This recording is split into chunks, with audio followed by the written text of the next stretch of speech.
Welcome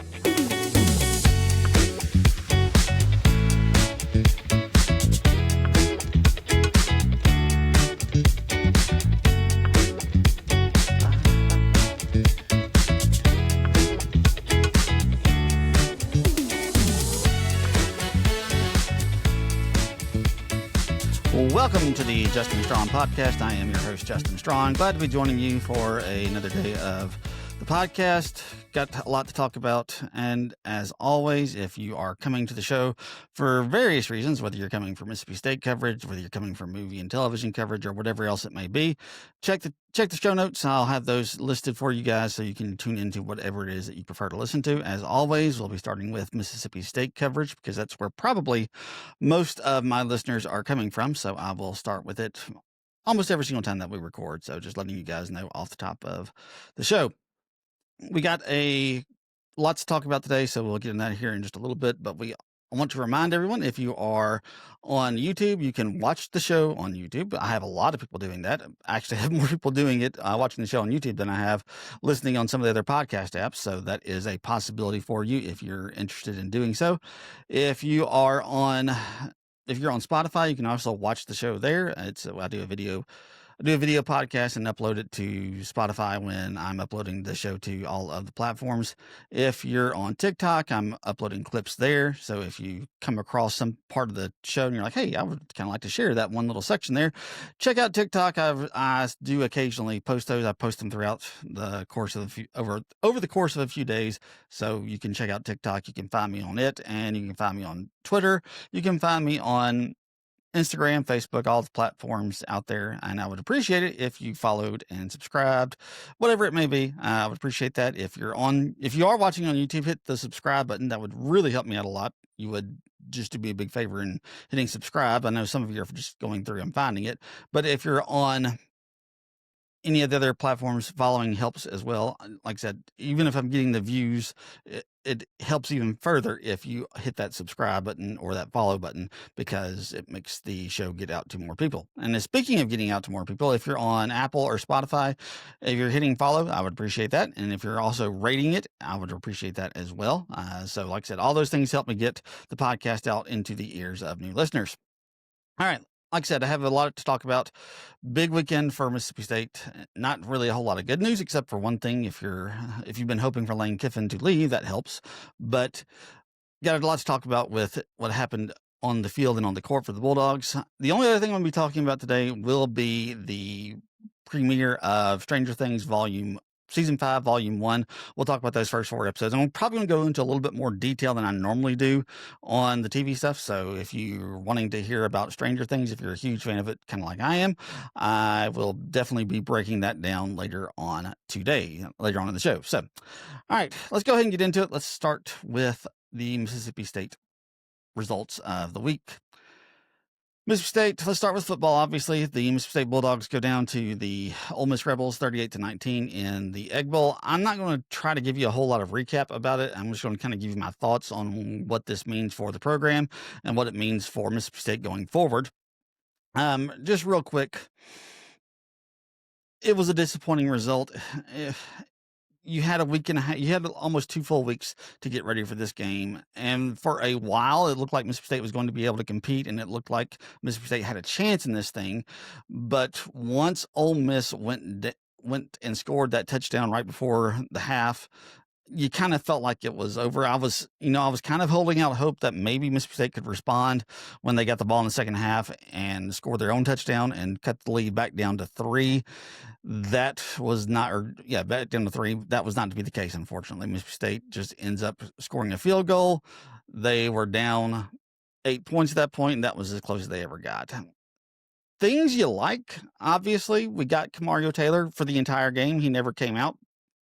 You know what? You kind of feel bad a little bit for Blake Shaven because they wait until the very last game to make this change. I mean, you kind of feel bad for him, but it was the right call. It's what should have been done. But that's kind of the frustrating part about this is so many people have been calling, you need to make a change at quarterback. This offensive line isn't good enough to protect Blake Shapen. So you got to make a change. You just have to make a change at some point, because the only person who can just do anything with the offensive line that is just so poor at creating protection for your quarterback is Kamario Taylor. And week after week after week, Jeff Lebby just refused to make that change. He thought he got talked about wasted play and all this type of stuff. And I would love to know what it was about this week that he decides, okay, now we need to make a change. Because I'll be real honest with you, what should have happened is when Blake Shapen went to get extra eligibility, because he applied for and received an extra year of eligibility. And I'm sure Mississippi State encouraged him to do so if he wanted to. But what should have happened is you signed Luke Cromenhawk in the transfer portal. You signed Kamario Taylor in the incoming signing class. What should have happened with both of those players is you should have told Blake Shapen when he was contemplating coming back, or whether or not, or if Jeff Lebby asked him to go do so, you shouldn't have done that. You shouldn't have tried to get an extra year of eligibility for Blake Shapen. You should have realized what you had with your offensive line. And I know they tried to get a couple of pieces and they just didn't work out in terms of improving the offensive line to the transfer portal. But you should have looked at what you had, and you should have seen that Blake Shapen was either going to do what he did this year and basically stay healthy pretty much for the entire season and just not be effective because he's not mobile enough to use the offensive line that's in front of him. So you had that one option, or he was going to end up getting himself killed, kind of like he did the previous season, get hurt and not be available for the rest of the season. It should have been, Blake, we appreciate you. We appreciate you trying to come and help us get this thing started under Jeff Lebby. If you want another year of eligibility, that's great.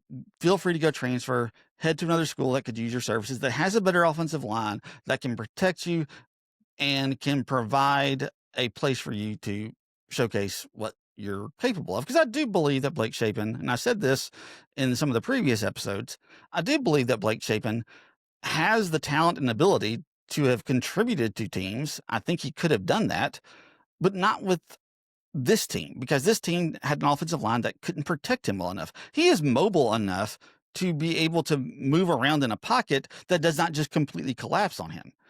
He is mobile enough to be able to do that. But the problem is he's not mobile enough when the pocket just instantly collapses as soon as the snap starts, and as soon as the play starts, he's going down. There was probably 5 or 6 plays where Blake Shapen would have taken a sack and lost 6-7 yards in the first half alone. I made a note on Twitter, and I put something out on Twitter when we were watching the game on on Friday, and said, we went a whole quarter without giving up a sack. Who would have thought? And that was because Kamario Taylor made things happen and was able to escape the pressure because of his mobility and because of just his athleticism. He was able to do so.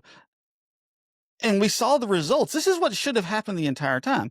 You should have just told Blake Shapen, we appreciate what you did for us last year, trying to come in. We know you got hurt, but we're going to go ahead and move on to Kamario Taylor or Luke Cromenhawk, because you had 3 quarterbacks on the roster. You have those 2 guys, and you find somebody else. I don't know. You go find yet another quarterback in the transfer portal, a guy that you know is probably never going to play, is just a safety blanket. That's what you should have done.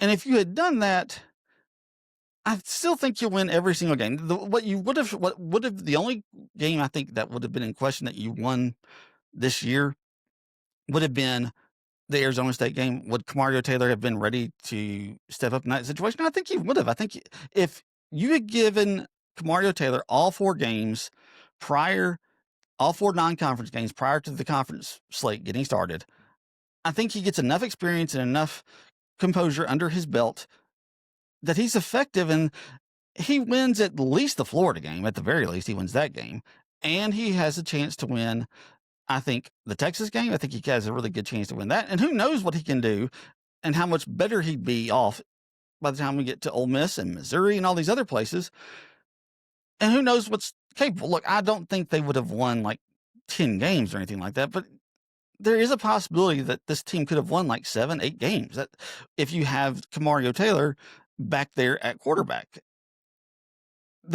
That's the frustrating part about this.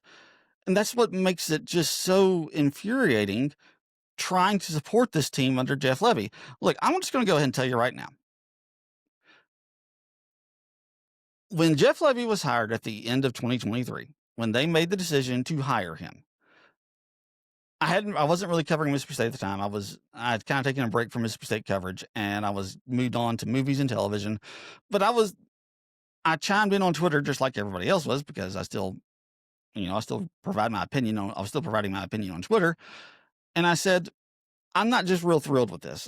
I wasn't a huge fan of the hire. I thought it was a lazy hire when Zach Selman decided to hire Jeff Lebby and to bring him in. And I made despite the fact that everybody else was like, oh, what an offense. Look at how many points he puts up and how many yards he puts up at Oklahoma. That's going to be great to bring in here. My thought was, this guy is in his 30s. He's a young guy. He hasn't done anything close to this at the head coaching level. I don't think he's ready for this.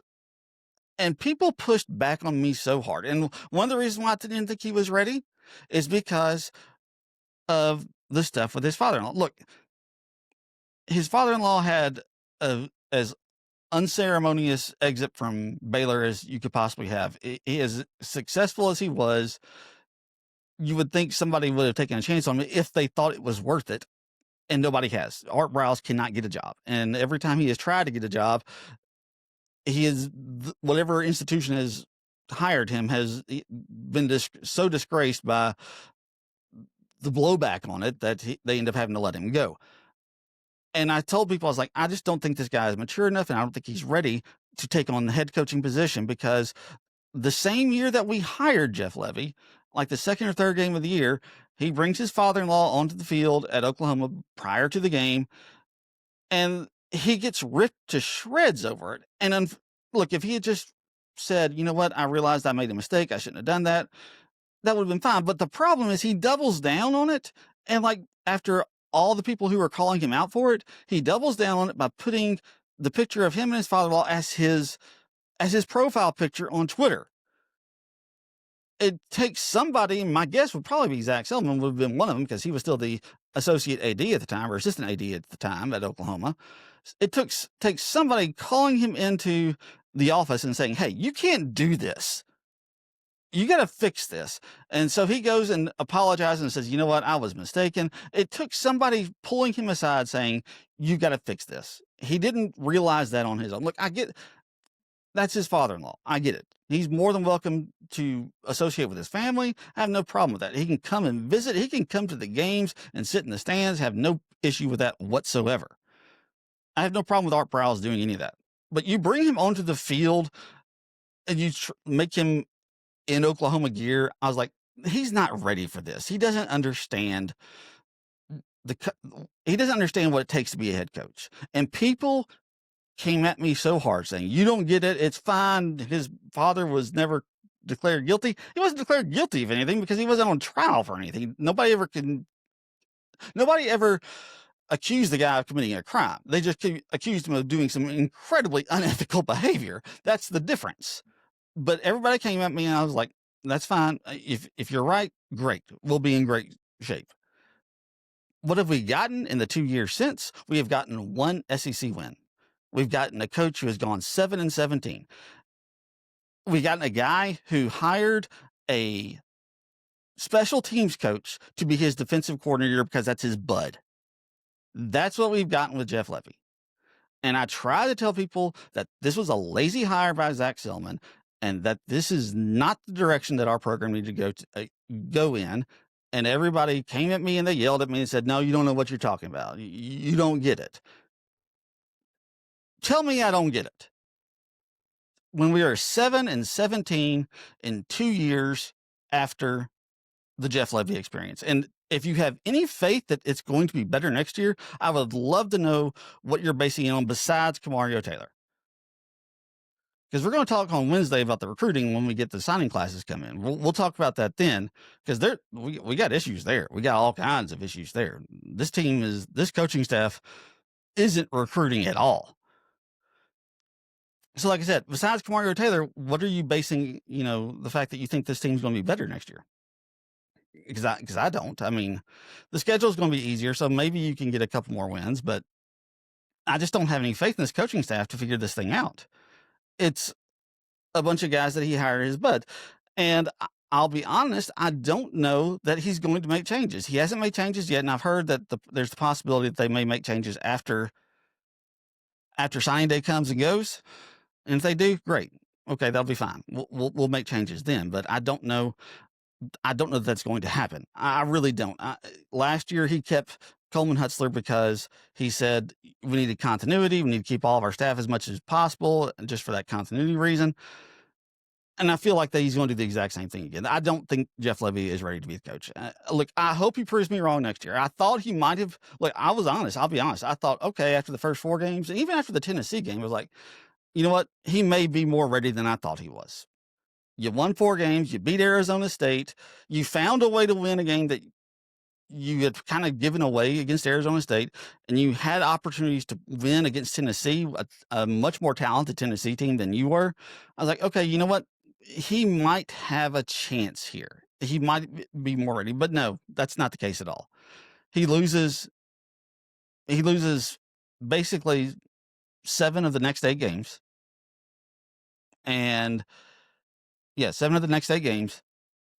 And even worse, after your first win, your first SEC win as a coach, your first SEC win in 2 years against Arkansas, which should have been something that you build upon, something that kind of propels you to better days. Not only does it not make you, not only does it not make you better, you get worse. You play your 3 worst games of the year after your first SEC win. 41-21 to Georgia, 49-27 to Missouri, 38-19 to Ole Miss. Those were the 3 results that Mississippi State produced after getting their first SEC win in 2 years. Zach Arnett must be laughing his head off at this, because it took us 2 years under Jeff Lebby to get back to the exact same level that we were under Zach Arnett. This is the exact same season that we had with Arnett.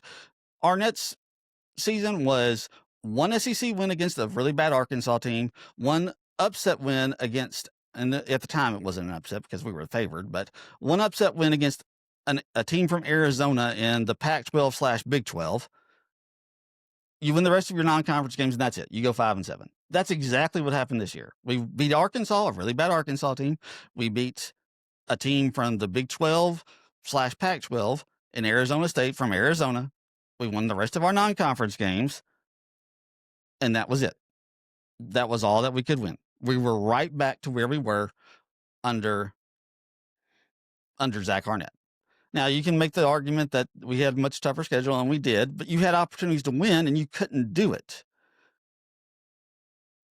And a lot of it is because of coaching decisions. I mean, the decision to keep running Blake Shapen out there is one. The fact that you can't get your players disciplined enough on the field to not commit stupid penalty after stupid penalty, that is a coaching issue. I mean, most of the reason why Mississippi State is 5-7 and not 7-5 or 8-4 is because of coaching. And that's on Levy, and that's on his staff. So, like I said, I don't have any faith that this team is going to get better next year. If you do, great. I don't. I hope I'm wrong. I hope I'm wrong, because otherwise we're going to be looking for another coach next year. And look, if he does actually fire Hutzler, I don't know who they're going to get, because you are going into a situation with Jeff Lebby where the coach is on the hot seat. And it's going to be hard to pull somebody knowing that they may only be here for a year if things don't get substantially better. So I don't know how that's going to play out. We'll have to wait and see on it, but the future is just, it's very, very bleak. It really is. And let's go ahead and talk about the coaching changes that took place over the weekend. The conference is getting better. Look, Florida, I truly do believe that they got better with their hire. They hired Tulane's coach, Summerall. I think that guy's a good coach. That's a guy that I actually kind of would have liked to have seen us hire, but nobody wanted it because his offense he's a defensive guy. He doesn't have a flashy offense. We don't score any points. We got to get past this obsession with trying to get a flashy, high scoring offense. We got to get past this. We do. I would much rather win games than try to put out an offense that scores 40 points a game. Give me a guy that knows how to keep the other team at bay and put points on the board as well. Like I said, we didn't want to hire Summerall because everybody thought he would have put a boring offense on the field. We got to get past this. Would you rather win games or put 40 points on the board and lose 55-45? Because that's kind of what we're doing at this point. So like I said, I think Florida's going to be better because they hired Summerall. They're not happy about it. They think this is just Billy Napier 2.0, and maybe it is. I don't know. But I think Summerall is going to be good. I think Auburn did a great job of getting Alex Golish. I think they just did an amazing job again. Credit to John Cohen. A lot of people didn't think he would pull it off. And look, maybe he's not going to be very good. I don't know. But I think they've improved quite a bit. Obviously, LSU has improved quite a bit. They get Lane Kiffin. We're going to talk about that quite a bit here in a little bit. But they get Lane Kiffin, so they're obviously in much better shape than they were. You look at Arkansas and Ole Miss. I don't think either of these teams are going to be better. Look, Ryan Silverfield is a fine coach. He's perfectly okay, but he's not great. I mean, Memphis should have been a lot better. They end up beating South Florida to put themselves in position to go to the college football playoff, and they lose a couple of games that they inexplicably should not have lost. And that's kind of just the deal. That's just kind of the deal with Silverfield. He's a fine coach, but there's going to be at least one or two, maybe even 3 games every single season that he loses that he shouldn't lose. And that's going to be a lot harder to swallow when you're Arkansas. Look, Arkansas is going to have to come to terms with something. And they're just, ever since Texas A&M came into the league, it's been much harder for Arkansas to stay competitive and to be competitive. And the reason for it is quite simply because Arkansas, the talent level in Arkansas just isn't there. It just isn't. My nephew played for the state champ, the team that was the state champion in, I think, 2019. He played for the team that won the state championship at the highest level, like the 7A level in the state of Arkansas.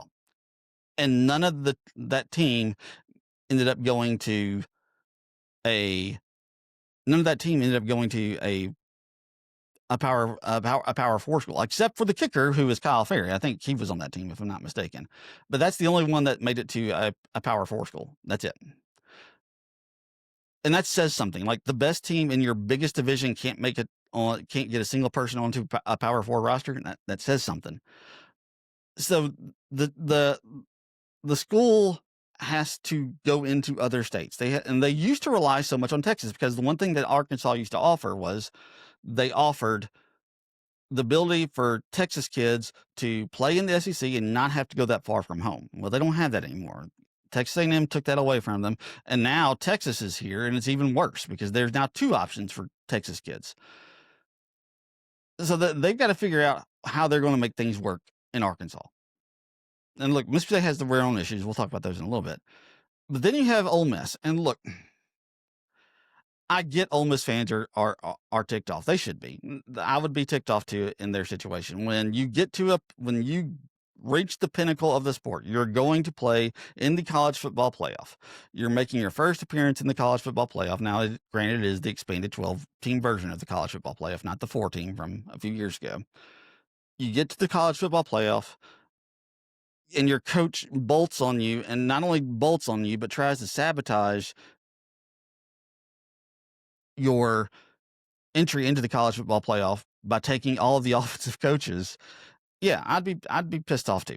So I get that they are ticked off. And look, I said that Lane Kiffin should leave, and I think that he should have, because I think he'll have more opportunity. Look, it's just economics. It just is. It's economics. There's going to be more opportunity for Lane Kiffin to win at a high level if he is coaching at LSU instead of Ole Miss. There just is. I mean, there's a larger population, not a ton, but there's a larger population in Louisiana. There's not another SEC school in Louisiana besides LSU. They have bigger donors. They have a bigger stadium. It's just simple economics. There will be more resources, regardless of how much you spend in NIL, and regardless of how much you say you can continue to pay, and you can continue to reach the same heights as the blue blood schools. It's just almost impossible for Mississippi State and Ole Miss to get to that point. Look, Ole Miss would do themselves a huge favor, and the fans would just do themselves a huge favor if they could just realize that what they want to be, the blue blood program that they really desperately want to be and think that they are, it's just not financially or economically conceivable. It's just not. Look, it is a sad realization, and they should come to this realization, but they are not going to come to this realization after this entire Lane Kiffin fiasco. They should come to the realization that Ole Miss and Mississippi State are one of two things. They are either a stepping stone school, or they are a school where a coach's career basically never takes off. Because that is what has happened to every Ole Miss and Mississippi State coach for decades now.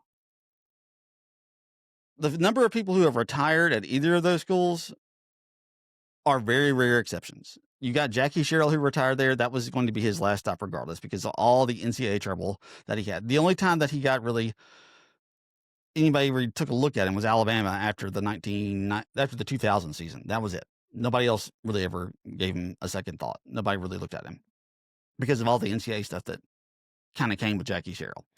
Mike Leach probably would have retired here just simply because the fact that he was older. I mean, he was in his 60s, and there's not a whole lot of schools that are going to hire coaches in their 60s if he'd continue to have success at Mississippi State. And who knows if he would have? I think he would have, but there's no telling about that.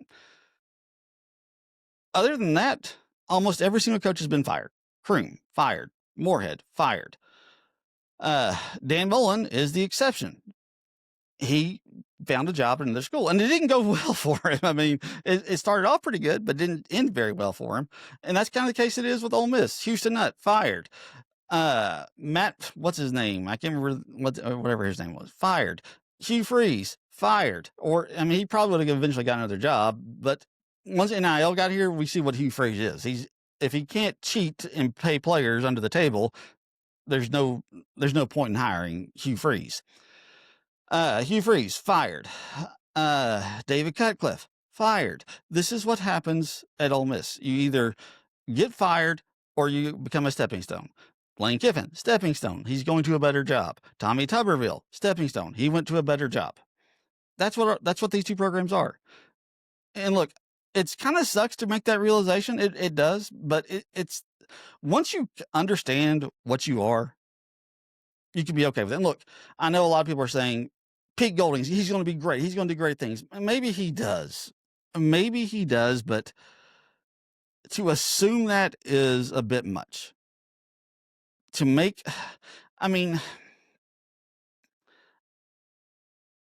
If you told me coming out of this thing that would have been their best option, I would have been, I'll be honest, I'm very surprised that this is the route they went down. I don't know why they didn't just put an interim tag on him.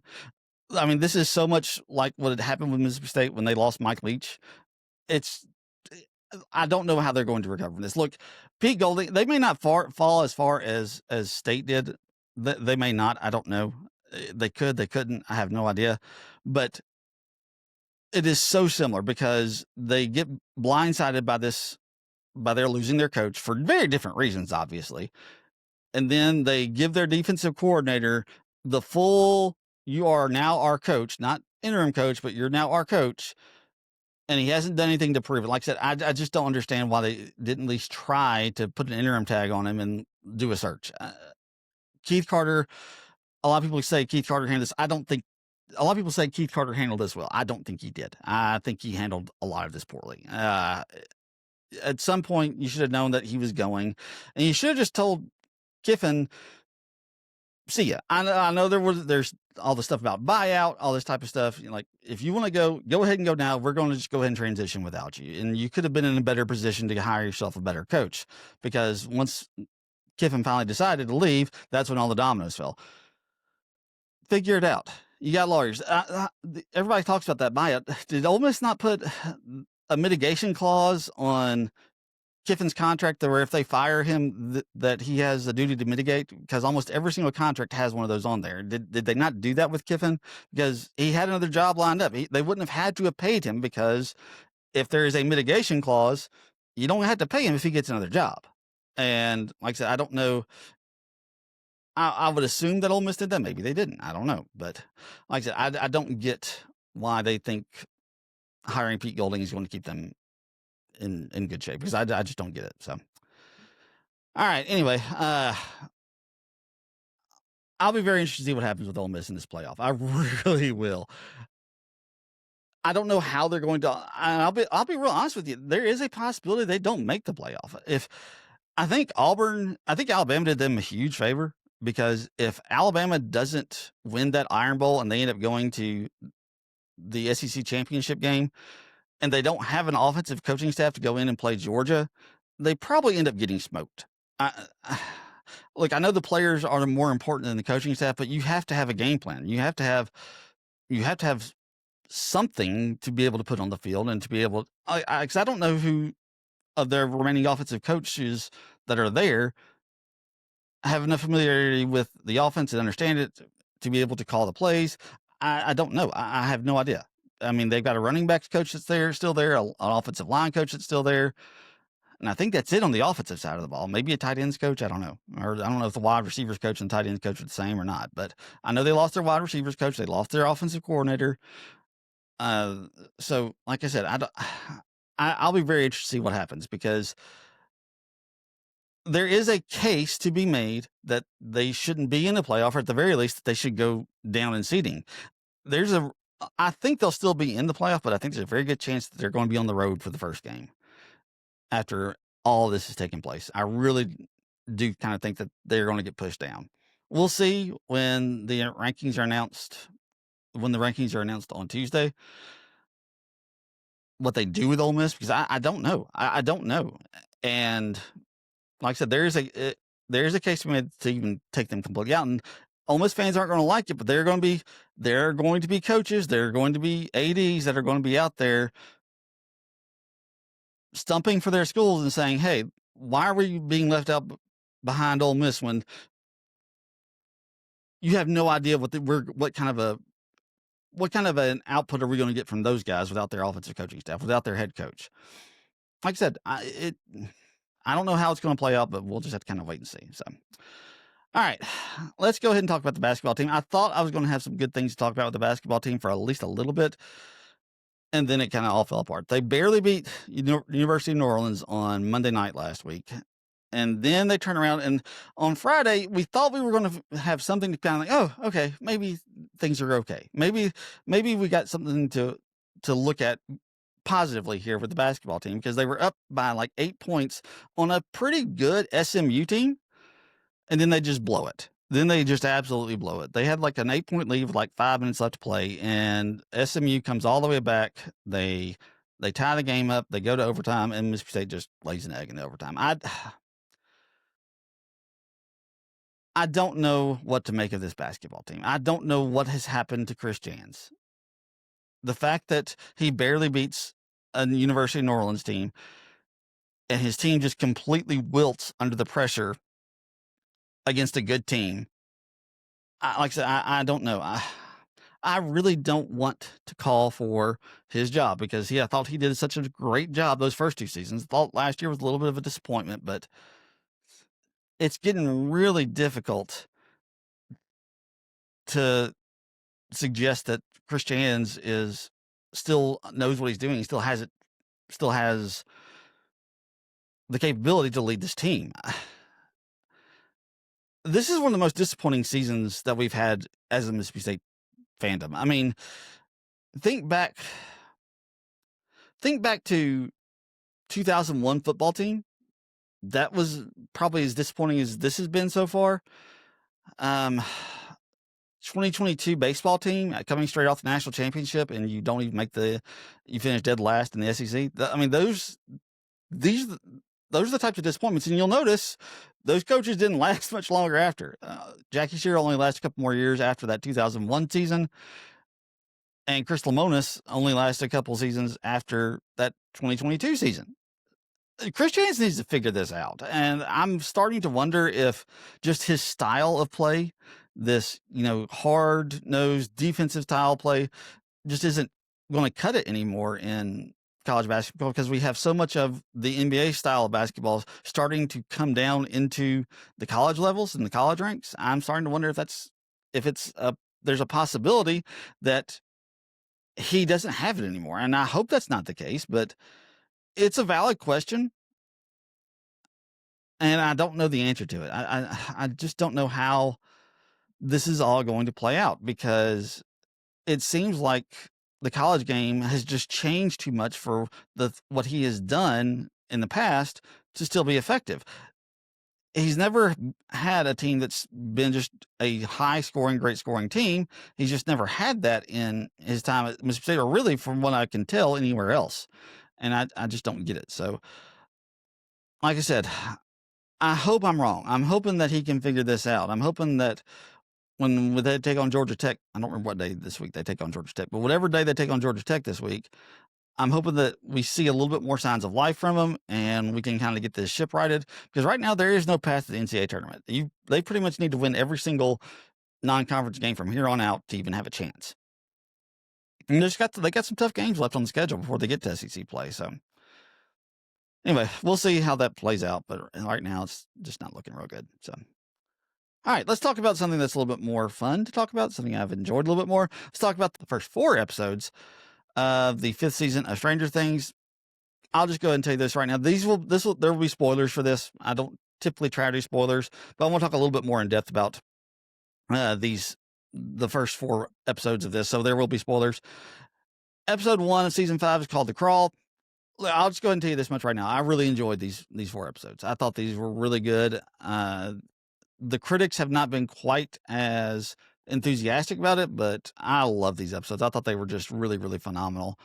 I was into them pretty much from the get-go. I will say this, that this very first episode, The Crawl, a little bit exposition heavy, a little bit information dump heavy, because there's a lot of information that they have to kind of get fed to you so that you can be ready to understand what's all taking place in this very, very new world that they are kind of living in, where the Upside Down has broken into Hawkins, Indiana. So like I said, it was a little bit of a slog there, but I will just say this: the information dump that they're doing with Maya Hawke is just absolutely phenomenal. She is just absolutely great in this series. Ever since they added her in season 3, she's been phenomenal, and doing her thing, her Rockin' Robin thing at the Squawk, that radio station that they have. Her and Steve, played by Joe Keery, that was really just a phenomenal sequence. So, like, doing an exposition dump, that was about as well as you could have done it. The problem that you have is you kind of have to do another exposition dump about 10 minutes later, when you're trying to explain what a crawl is and how this is going to work and how all this is going to take place. So it starts to be a little bit much. But once they kind of start that crawl, the episode just really picks up and really takes off. Everything kind of starts falling apart. I love the fact that they're approaching this like, this is the 37th one we've done. Nothing's ever happened. And, like, they're really stressing the fact that this quadrant they're doing, G1, there's nothing there. Why are we really worried about it? Like I said, I loved all that stuff. And the fact that, it all goes to hell is just absolutely phenomenal. I was really into it. I thought this first episode was just really good to get things started. It's my least favorite of the 4. I will say that. It is my least favorite of the 4, but I thought it was still just a really solid opening for this 5th season. Episode 2, which would be The Vanishing of Holly Wheeler.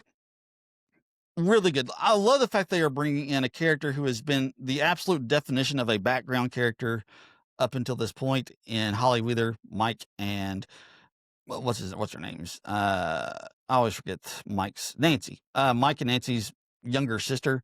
I love the fact they are bringing her into the foreground. And look, it's a brand new actress. And this is a 13-year-old girl. My guess is that she's supposed to be like 7 or 8 or something like that. But it's a 13-year-old girl that they brought into it, and she's just really, really good.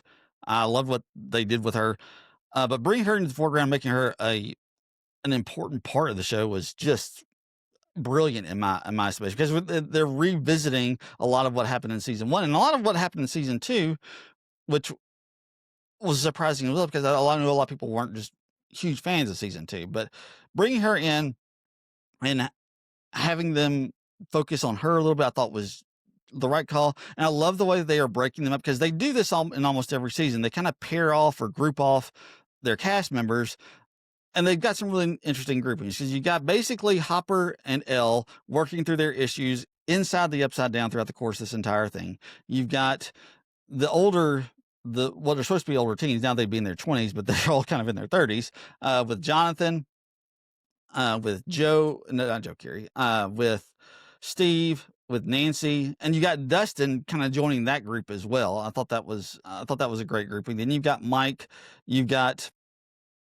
Mike. Well, you got Will and Maya Hawke's character. What is Robin?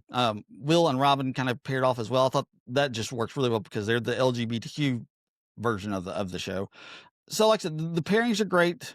I love what they're doing with them. I love the fact that the two adults in this, Hopper and Joyce, are just like so overprotective of their children in this thing, and they're kind of exposing each other, because they're calling each other out despite the fact they can't see that they're doing the same thing. So like I said, there's a lot of things I love about what they're doing in here. I love what we get from at the end of episode 1 from the Wheeler mom. I can't remember her name, but the actress' name is Cara Buono.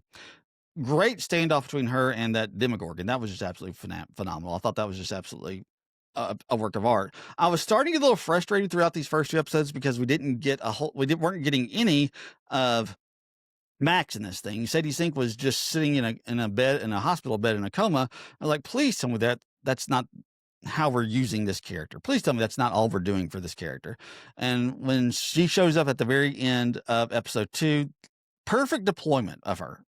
And to have her kind of be in this space as well, along with Holly, they're using her, like I said, they kind of wrote themselves into a corner by putting her in a coma. But the way that they're using her, where it feels like she's going to be fighting Vecna on inside of his mind, and everybody else is going to be fighting him out in the world. I think it was just a really phenomenal decision, and just a great way to use her. And it has worked really well for me so far. Chapter 3, the Turnbow Trap. They introduced a new character, Derek Turnbow. I don't know I have not really kind of kept up on what the internet has thought about this character. I loved him. I thought he was great. I thought this was just an absolute amazing addition to the cast. I thought who plays Derek? Let me see if I can find out who plays him, because I can't find him right now. Of course, I don't see him on IMDb. Anyway, I just thought, whoever he is, like I said, I think this guy's great. I think he's just absolutely fantastic. And he's annoying in episode 3, because the fact that he's just, I don't remember what they were calling him in the show, but they were making fun of him because he was just so obnoxious. But by the time we get to episode 4, which is Sorcerer, which is by far the best episode, he has evolved, because he's finally bought into what they've been telling him, and he's actually a part of the plan. I thought it was just a really great use of the character. I thought he was really good. He's annoying, but he's kind of charming all at the same time. Like I said, I really enjoyed Derek Turnbow. I thought he was a great addition. And let's just be honest, this is by far the best Will season. Will has, the second season was probably previously was his best season. Noah Schnapp has been fantastic in this season. He has just been absolutely wonderful. And the revelation of him having powers was done perfectly in my estimation. I thought they did a really good job of bringing this into the show. The fact that he's kind of confronted by Vecna before all this takes place, and Vecna is telling him the reason why I picked you, the reason why I can do all this is because you're weak, and the reason why I get these children is because they are both weak in mind and body.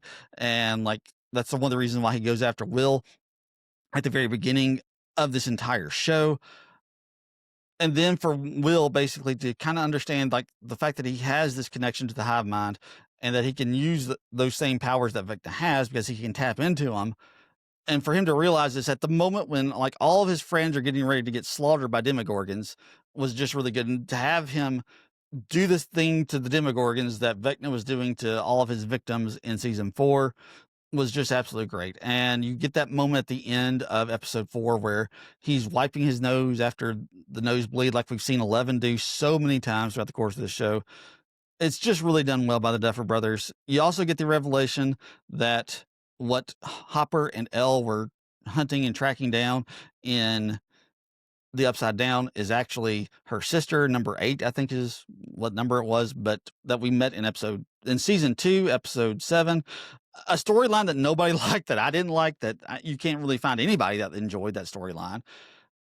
But going back to it and possibly paying off and making it actually work is really exciting. I love it when shows do that. When they take a story, an aspect of their show that people are like, I wasn't really sure about that. And that wasn't really my favorite part.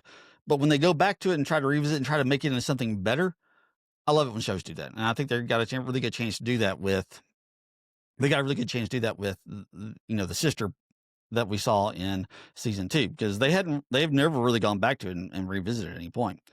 Other thing, Linda Hamilton, in fantastic addition as just a character that Linda Hamilton plays nowadays, just this awful bad guy that she's just kind of done a really good job of playing nowadays.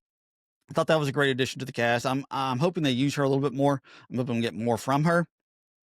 I don't know how much we will get from her because I don't know what the military plot line will be throughout the rest of the show after the events that took place in episode 4. So we'll have to kind of wait and see on that. But I just thought it was just really good. And like I said, I've enjoyed these first 4 episodes. I can't wait to see what they do with the last 4 when we get them at Christmas and New Year's Eve. So looking forward to that. All right, guys, I'm going to go ahead and sign off. We have more to talk about next time I record. I'll probably record on Wednesday after National Signing Day. I'll talk more about Pluribus as well. I watched the 5th episode, so I'll give you my thoughts on it. A really solid episode of it. So appreciate you guys and everything that you've done. Like I said, if you haven't hit subscribe, if you haven't hit follow, I'd appreciate if you did. And until then, though, we'll see you then.